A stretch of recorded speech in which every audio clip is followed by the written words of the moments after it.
राधे राधे बच्चों। आज हम लोग समझते हैं लुई पाश्चर का प्रयोग। ठीक है। अब लुई पाश्चर के प्रयोग में क्या है कि इन्होंने जीवन की उत्पत्ति किस प्रकार हुई, या इन्होंने ये प्रूफ किया कि जीवन की जो उत्पत्ति है उसमें जीव की उत्पत्ति जीव से ही होती है। इसको इन्होंने एक एक्सपेरिमेंट के द्वारा प्रयोग किया। तो इन्होंने क्या किया कि सबसे पहले एक फ्लास्क लिया। ठीक है। उस फ्लास्क में शुगर और ईस्ट का पाउडर को आधा भर दिया। उसमें ये क्या है, शुगर और ईस्ट का पाउडर है। और उसके बाद में एक एस आकार की नली ली, जिसको इन्होंने हंस की गर्दन के तरह होती है। ठीक है। इसको मोड़ दिया। अब उसमें क्या हुआ, उन्होंने इसको बॉइल किया, इसको ईस्ट और शुगर सोल्यूशन को।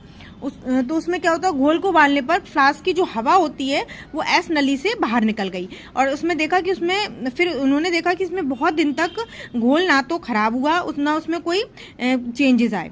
अब उसके कुछ दिन बाद उन्होंने क्या किया कि ये जो एस आकार की नली है उसको तोड़ दिया। इसको तोड़ने के बाद उन्होंने देखा कि उसमें जो नली के आसपास है कुछ बैक्टीरिया और सूक्ष्म जीव नली में फंस जाते।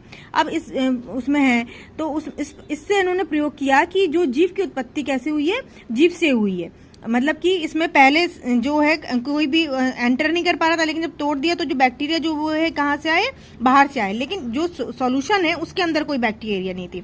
लेकिन बाद में इसमें बैक्टीरिया प्रेजेंट हो गए, क्योंकि यहाँ पे जो नली से जो है हवा बाहर से प्रवेश कर गई।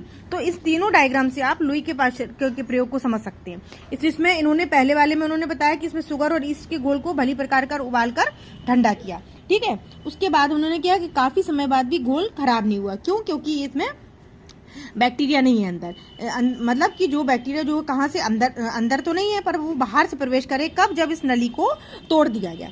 ठीक है। जब इसमें जब इसको टूट गई तो ये बाहर से एयर के द्वारा सूक्ष्म जीव उत्पन्न हो गए, और इससे कि इसमें घोल में बाद में इसमें बैक्टीरिया प्रेजेंट हुए। तो जिससे इन्होंने प्रूफ किया कि जो जीवन की उत्पत्ति हुई है वो जीव की उत्पत्ति है, वो जीव से ही होती है। इसको इन्होंने जीवात जननवाद के नाम से जानते हैं। तो लुई पाश्चर का प्रयोग पूछा जाता है कि लुई पाश्चर का प्रयोग क्या है और उसमें क्या सिद्ध किया गया, तो आप इस एक्सपेरिमेंट से इसको अच्छे से समझ सकते हैं।